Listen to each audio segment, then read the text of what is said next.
Hello friends, இன்னைக்கு மீன் வாங்கியாச்சு. என்ன மீன் வாங்கியிருக்கேன்னு பார்த்துடலாமா? வாங்க பார்க்கலாம்.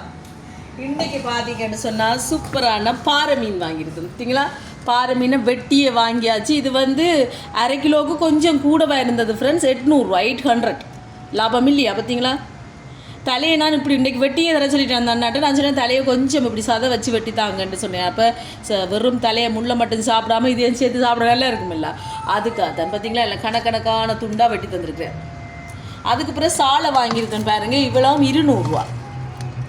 மணி மாதிரி சாலை, செல்ட்ரு நான் சொல்கிற மாதிரி மணி மாதிரி சாலை. பார்த்தீங்களா, இவ்வளோ பார்த்தீங்கன்னா 200 ரூபா வாங்கியாச்சு. நல்ல சாலை. இனி இதெல்லாத்தையும் கடன்னு கறி வைக்க வேண்டியதான். இன்றைக்கி செல்ட்ரு நாட்டையும் வாங்கல, பிரசாத் அண்ணையும் வாங்கல. என்னென்ன திங்கக்கிழமை 2 பேருமே வருவிடுமோ, சனிக்கிழமையும் வரையில. இன்றைக்கி செல்ட்ரேட்டா வரவே மாட்டேன். அதனால் எங்களோட ஏரியாவுக்கு வர மீன்கார அண்ணிட்டு தான் மீன் வாங்கியிருக்கேன். இன்னைக்கு கடன்னு சமைக்க போகிறேன். ஓகே ஃப்ரெண்ட்ஸ், வீடியோ பிடிச்சிருந்தா மறக்காம சேனலை சப்ஸ்கிரைப் பண்ணுங்கள். இன்னொரு வீடியோவில் பார்க்கலாம். Bye data.